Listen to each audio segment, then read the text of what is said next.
Welcome to Tart Words. I'm your host, Linda Hengerer, and I'm a writer, a reader, and a baker. I talk to writers about their latest book and what inspires them, chat with fellow author Suzanne Fox about what writers can learn from reading their favorite authors, and share fast and easy recipes for anyone looking for a sweet treat. Join me as I share Tart Bites, Tart Thoughts, and Tart Words.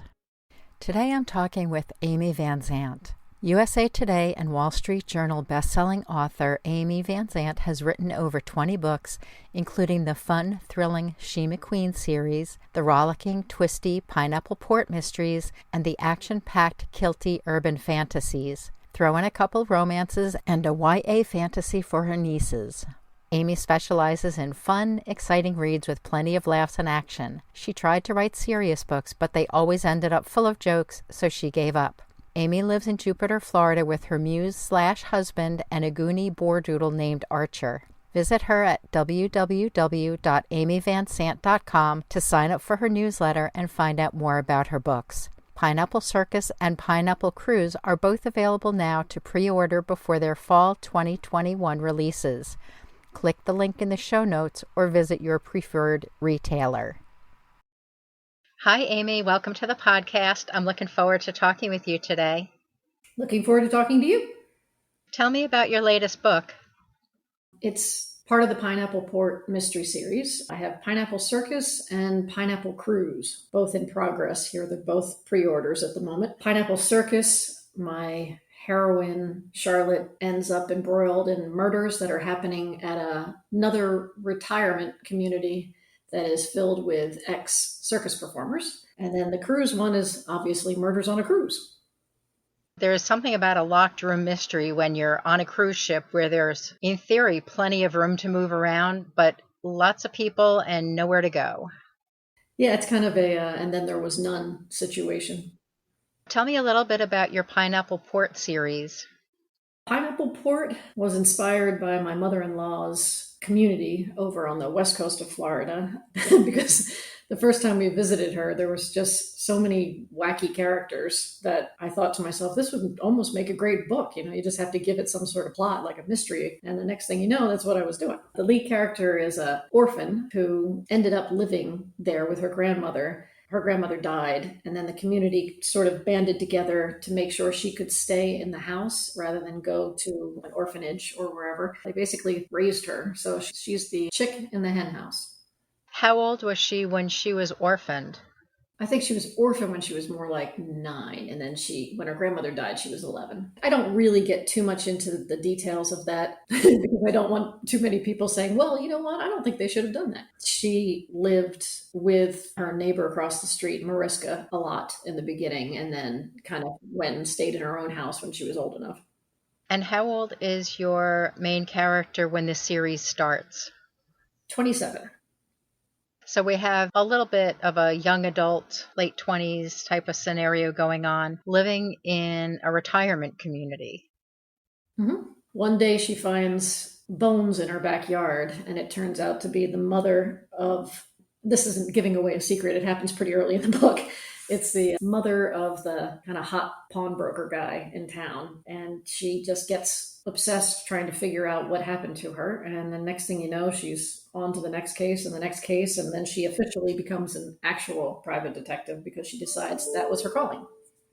That's interesting. A lot of private detectives have the backstory of coming out of the military, military police or something, or coming out of law enforcement. So this is a different backstory for a private investigator. Yeah, in my head, she was a little lost because she didn't spend a lot of time with people her own age, and she wasn't sure what she wanted to do with her life. And then when this happened, it all kind of came into focus. Most 20-somethings are probably spending time with people their own age, and here she is spending time with people who have not finished their active lives, but they've finished their active working lives. So their focus on their lives is a little bit different than hers would be. And she also picks up a lot, like she calls the refrigerator the icebox and things that older people do.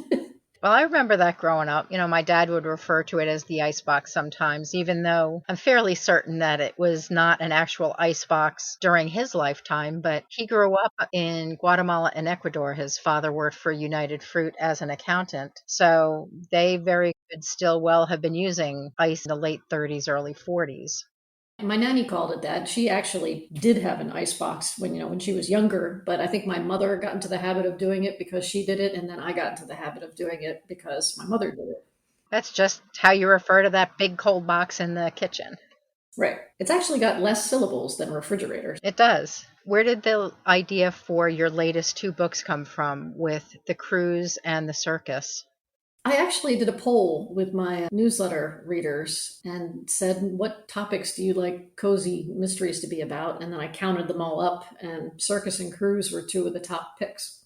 I've been on a cruise and I've been to the circus, and I think both, not because the participants are itinerant, but both the circus staff and the cruise staff travel around a lot. Do you like the idea of wanderlust?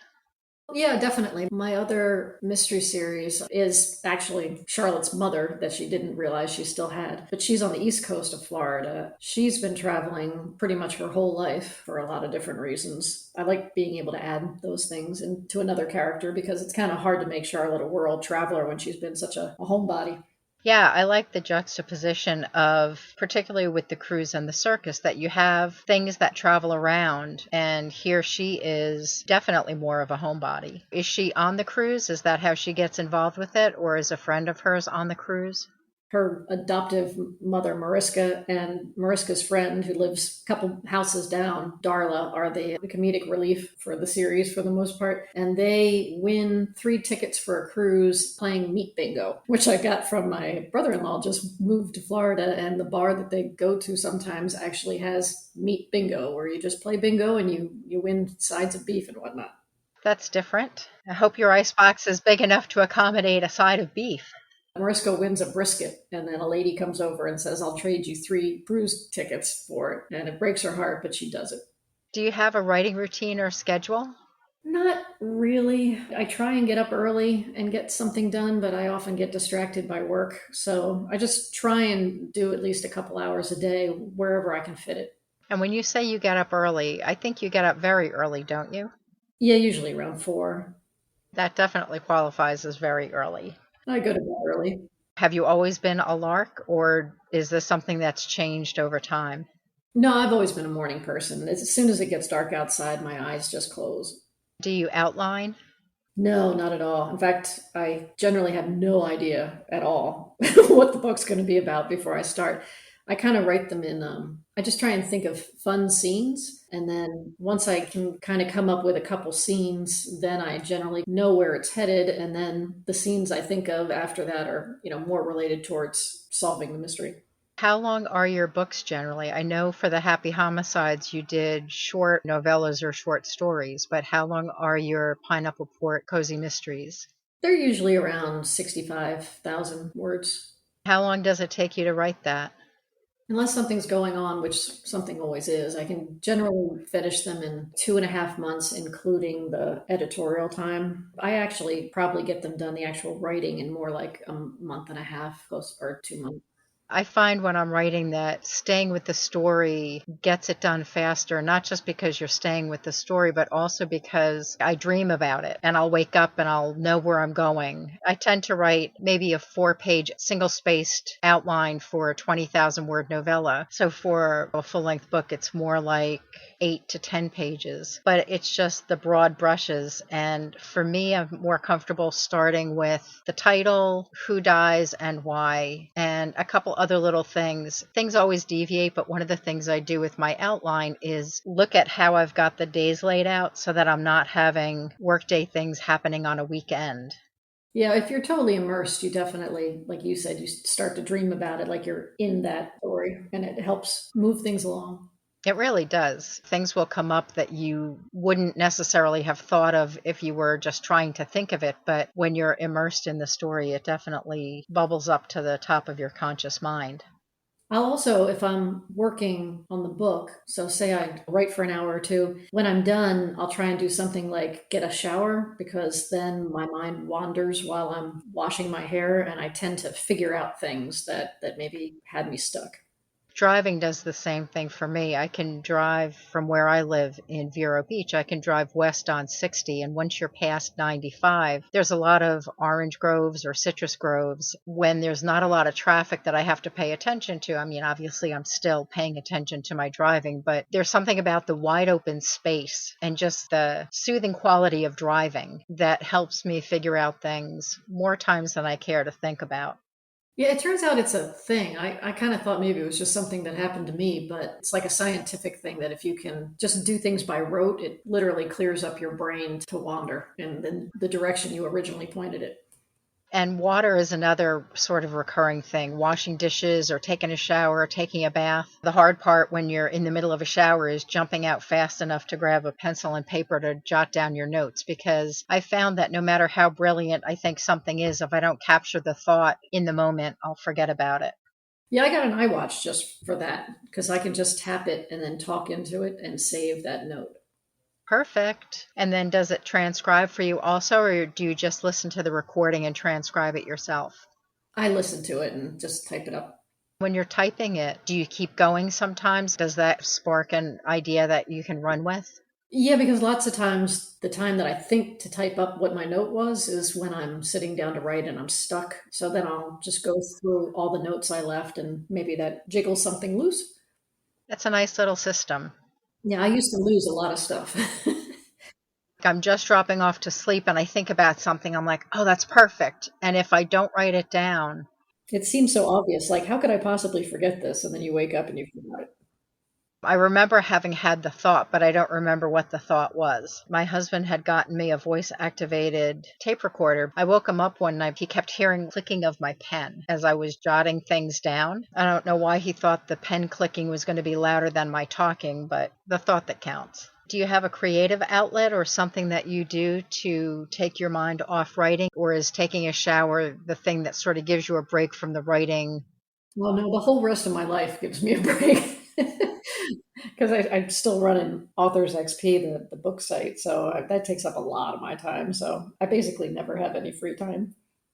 Tell the listeners a little bit about Authors XP. I know I've participated in it, but you have a lot of readers who are looking at different authors for all kinds of genres. It's like BookBub and some of those other promotion sites where from the reader side, you can go and see what books are being promoted for free or 99 cents. What makes Authors XP different is you can also do a lot of other things. You can be a beta reader for authors or a typo finder. Some readers love looking for typos, and so you can do that for authors. You get to work with the authors directly. And you've been doing this for a number of years, haven't you? Yeah, it's probably something like getting close to 5 now, I'd imagine. I have a horrible memory for dates.